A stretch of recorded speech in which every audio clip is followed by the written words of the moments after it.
जो ये समस्या है गिरता हुआ लिंगोनुपात, हम हर एक जनगणना के बाद में अगली जनगणना पे जाते हैं तो देखने को मिलता है कि भाई कुछ पॉइंटों की गिरावट आई है। तो यानी कि अब ज़रूरत ये हो गई कि भाई इस मुद्दे पर अगर हम नहीं सोचेंगे तो आगे आने वाले समय में क्या स्थिति होगी। आज हम राजस्थान की बात करें तो जो नेशनल एवरेज है चाइल्ड सेक्स रेशियो का, वो 918 की बजाय 888 हो गया है। अगर हम इस पर अभी भी कुछ सकारात्मक प्रयास नहीं करेंगे तो आगे आने वाले टाइम में, आगे 10 साल बाद में क्या स्थिति होगी। माता पिता का कई बार बच्चों पे ध्यान नहीं जाता है तो उस बच्चों के साथ गलत होता है। उसके साथ अगर माता पिता अगर बच्चों का ध्यान रखेंगे तो शायद बच्चे बच पाएँ इस जो उनके साथ अत्याचार होते हैं। हम नारी पूजने की बात करते हैं, दुर्गा पूजा करते हैं, लेकिन वास्तव में अभी कोई बदलाव जो होना चाहिए वो दिखाई नहीं दे रहा है। बस थोड़ा बदलाव हम ये देख सकते हैं कि अभी हम लड़कियों को भी एजुकेशन देने लगे हैं लड़कों के बराबर, और कोशिश कर रहे हैं कि लड़कों को भी बराबर का अधिकार मिले जैसे लड़कियों को मिल रहा है। ये एक लड़ाई अभी चल रही है, अभी बदलाव जो देखने को मिलना चाहिए वो अभी नहीं मिला है।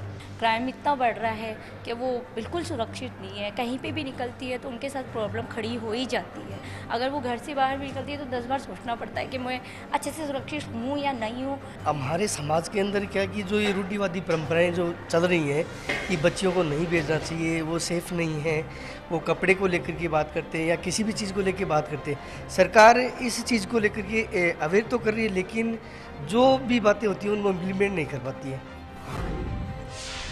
बच्चों से जुड़े अपराधों का सवाल है नवजात बच्चों का जिन्हें लावारिस छोड़ दिया जाता है। कन्या भ्रूण हत्याएं नहीं रुक रही, लावारिस बच्चे मिलने का सिलसिला जारी है। खालिद कुरैशी साहब जुड़े हैं बीकानेर से। नमस्कार खालिद साहब।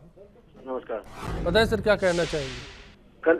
आजकल जो मतलब ये सिलसिला चल रहा है, बच्चे को छोड़ जाते हैं, आप उनसे ये पूछें अगर उनके माता पिता भी उनको इसी तरह छोड़ देते तो उनका क्या हाल होता। तो मेरी यही गुजारिश है, आप तो करती हैं। लेकिन खालिद साहब सवाल इस बात का है, ऐसे लोगों को पहचाने कैसे कि कौन है वो लोग। कुछ करें, सरकार की तरफ से कोई ऐसे कदम उठाए जाने चाहिए। जैसे कोई अनाथालय हो, कोई अगर वहाँ पे बच्चे को छोड़कर जा रहा है तो वहाँ कोई सीसीटीवी कैमरा लगाए जिससे उसकी पहचान उसको पकड़ा जा सके। दूसरे जो आजकल बच्चों के साथ में बलात्कार हो रहे हैं, कोई भी शराब पी ले और ये बच्चों के साथ में बलात्कार कर बेचता है, शराब पर रोक लगाई जाए, शराब का देश प्रतिबंध हो। दूसरे सख्त कानूनों, कोई भी सरकार कानून सख्त कानून अपराध रोक सकती है, अमल होना चाहिए। बहुत बहुत शुक्रिया आपका, बहुत बहुत शुक्रिया खालिद साहब। मंजुला जी आपके पास में आना चाहूंगा। गुलाबचंद कटारिया कह रहे थे कि 3 साल के दरमियान 575 के करीब 650 नवजात बच्चों को लावारिस छोड़ दिया गया।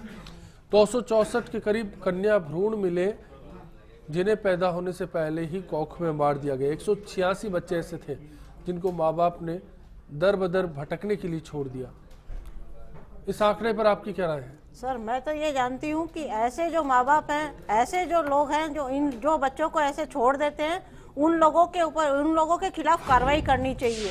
और ये अपने को पता लगाना है तो पता लगाने की तो जिम्मेवारी केवल अपने डॉक्टर्स की होती है। और ऐसे डॉक्टर्स को, जो ऐसे डॉक्टर होते हैं, उन डॉक्टरों को भी है ना, उनकी भी है ना पूरी ये अपनी जो भी है अपना डॉक्टर्स को भी निलंबित करना चाहिए। और डॉक्टर निलंबित होंगे तभी तो। क्या आप मान रही हैं कि कन्या भ्रूण हत्या रोकने में जो सोनोग्राफी सेंटर्स है उन पे लगे ट्रैकिंग सिस्टम कामयाब रहा है? हाँ नहीं सर, उनको है ना और कड़ा रुख अपनाना चाहिए। सरकार को कड़ा रुख अपना के और इसका विरोध करना चाहिए कि भी है ना इस तरह से कन्या भ्रूण होता है तो इसके लिए सख्त कार्रवाई करनी चाहिए। उन लोगों को निलंबित करना चाहिए, उन डॉक्टरों को निलंबित करना चाहिए जो इस अपराध में शामिल हैं। और हालांकि सरकार इसका प्रयास कर रही थी कि और है ना वो धीरे धीरे कम भी होती जा रही है, पर फिर भी गैर जिम्मेदार जो डॉक्टर होते हैं, जो पैसा कमाने के लालच करते हैं, वो लोग ऐसा अपराध करने में आगे बढ़े हुए हैं। और उन लोगों के ऊपर कड़ा रुख अपनाना चाहिए सरकार को। सरोज जी, आपको क्या लगता है, कड़ा रुख सरकार अपना लेगी तो सारी स्थिति स्पष्ट हो जाएगी, साफ हो जाएगी और क्या हालात बदल जाएंगे? मेरा मानना है काफी हद तक सुधार किया जा सकता है, क्योंकि है ना जब तक अपन इसमें ढिलाई देते रहते हैं तो ये अपराध बढ़ते ही रहते हैं। तो डॉक्टरों के ऊपर तो कार्रवाई होनी ही चाहिए और साथ ही साथ जो लोग ऐसा चलिए कन्या भ्रूण हत्याओं को लेकर मान लेता हूँ, लेकिन उनका क्या जो पैदा होने के बाद लावारिस छोड़ दिए जाते हैं? 3 साल में 575 बच्चे मिले। वही तो मैं कह रही हूँ भाई साहब, हर तीसरे दिन एक बच्चा मिल रहा है। हाँ, जो है ना ऐसे घिनौना अपराध करते हैं उनको पहचानने के लिए कुछ ना कुछ ऐसे सिस्टम होने चाहिए जिससे उनको पकड़ा जा सके और उनको अपराध दिया जा सके। और दूसरी बात डॉक्टरों का है ही, और बाकी सरकार का इसमें विजय गोयल साहब, मैं आपसे स्थिति स्पष्ट जानना चाहता हूं। गुलाबचंद कटारिया ने जो कुछ सदन में कहा, आंकड़ों से क्या आप संतुष्ट रहेंगे या फिर ये संख्या और बड़ी हो सकती है? आंकड़े कहते हैं कि हर दूसरे दिन एक बच्चा लावारिस छोड़ दिया जाता है, हर तीसरे दिन एक कन्या भ्रूण हत्या होती है, हर चौथे दिन एक बच्चे को बड़ा होने के बावजूद माँ बाप का आसरा नहीं मिलता। देखिए, गुलाबचंद कटारिया जी ने जो विधानसभा में रिप्लाई दिया है, वो रिप्लाई वो दिया है जो मामले थानों में दर्ज हो गए हैं जी।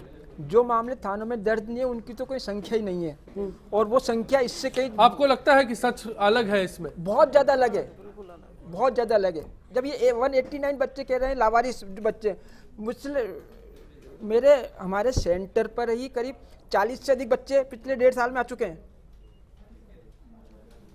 लावारिस बच्चों की बात कर लेता हूँ, पहले जो सबसे छोटा आंकड़ा है और वो जो सबसे बड़ा है, चाइल्ड लाइन 1098 का ही फिगर है कि राजस्थान में विगत 3 वर्षों में 3500 से अधिक बच्चे जो लावारिस मिले थे उनको चाइल्ड लाइन के माध्यम से उनके पेरेंट्स तक पहुंचाया गया है।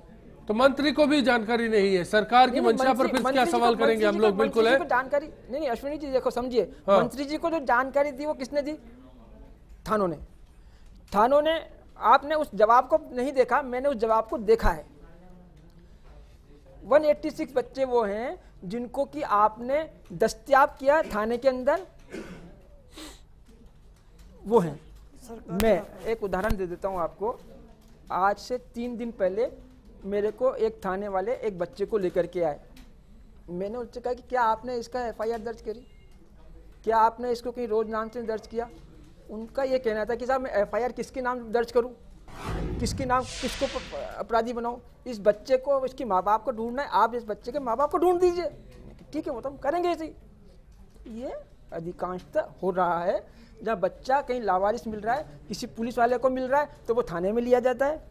थाने में लेकर के बच्चे को उसके माँ बाप से संपर्क करने की कोशिश करते हैं। बच्चे के माँ बाप से संपर्क हो जाता है तो थाने वाले अपने स्तर पे ही बच्चे को माँ बाप को दे देते हैं। जबकि होना ये चाहिए था कि जो भी बच्चा किसी पुलिस के संपर्क में आ रहा है, किसी भी संपर्क में आ रहा है, वो सबसे पहले बाल कल्याण समिति। चलिए, ये तो बड़े बच्चों की बात हुई, लेकिन 575 उससे बड़ी संख्या गुलाबचंद कटारिया ने जो बताई कि नवजात पैदा होने के बाद झाड़ी में रखकर माँ बाप चले गए, उनका क्या? PCPNDT एक्ट बना हमारा, इतना मजबूत एक्ट बना, उसमें लड़के भी शामिल है। खास बात है, लड़कियां नहीं, लड़के भी शामिल है। लड़के भी शामिल, मैं ये वही कह रहा हूँ। PCPNDT एक्ट बना, हमारे हर गांव में, हर हैबिटेट में आंगनबाड़ी है।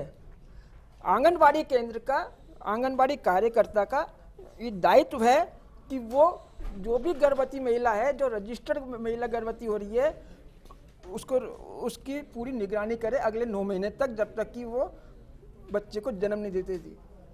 उसका पूरा ट्रैकिंग सिस्टम बनाया गया।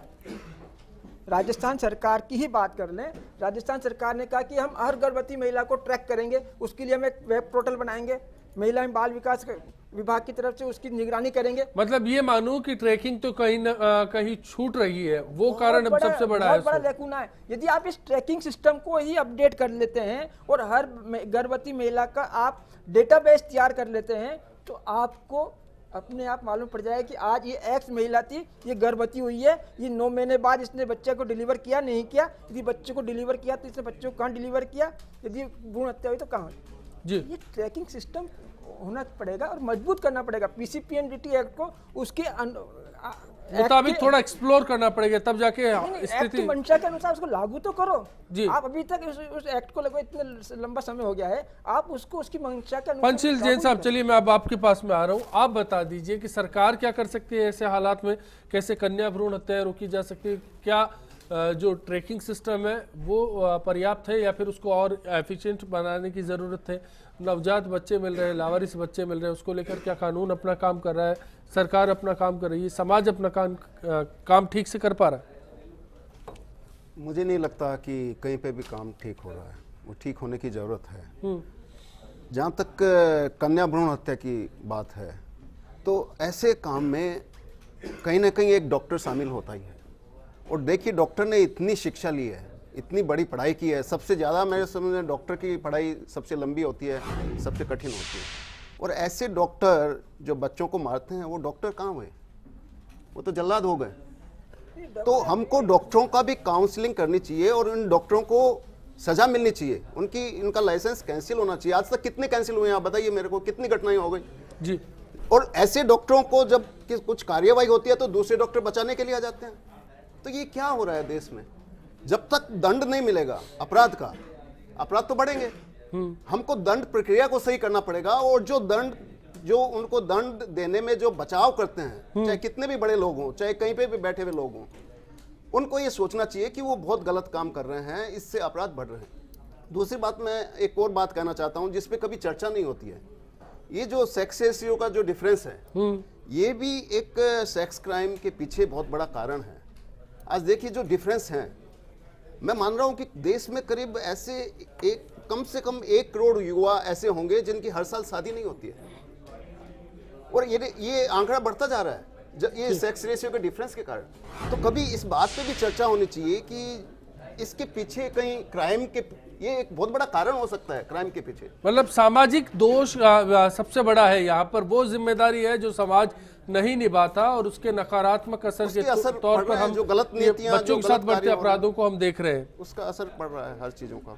चलिए एक और ब्रेक लेते हैं, आखिरी दौर में लौटेंगे। सभी मेहमानों का सुझाव यहाँ पर लेंगे कि इस चर्चा के जरिए हम सरकार को क्या ड्राफ्ट दे सकते हैं और खतरे में जिस बचपन की बात हम कर रहे हैं, जिस बचपन पर हमें खतरा मंडराता हुआ नजर आता है, उस खतरे के बादलों को कैसे दूर किया जा सकता है। ब्रेक, लौटेंगे तुरंत। आज के जो अवयस्क बालक हैं वो जरूर पढ़ाई करें और पढ़ाई करके परिवार का भी नाम रोशन करे, देश का भी नाम रोशन करे। सरकार इसके लिए नीतियां बना रही है और नीतियों पर काम भी कर रही है, इसलिए असुरक्षता की नहीं, हमको सुरक्षता की बात पर पूरा जोर डालना चाहिए। भ्रांतियाँ फैली हुई है, सरकार उसके अंदर अपनी पूरी तरह से लगी हुई है और बच्चों के शोषण को रोकने के लिए जगह जगह पे सरकार ने ऐसे आयोग स्थापित किए हैं और सरकार ये चाह रही है कि बच्चों का शोषण कैसे रोका जाए। आज हम देखते हैं कि चाय की दुकानों पे, कल कारखानों में और ऐसे बहुत से कपड़ों की दुकानों पे जो बाल शोषण बच्चों का हो रहा है, उसको देखते हुए सरकार ने बहुत सी एक योजनाएं भी बनी है और उस योजनाओं को लागू करने के लिए सरकार तत्पर है।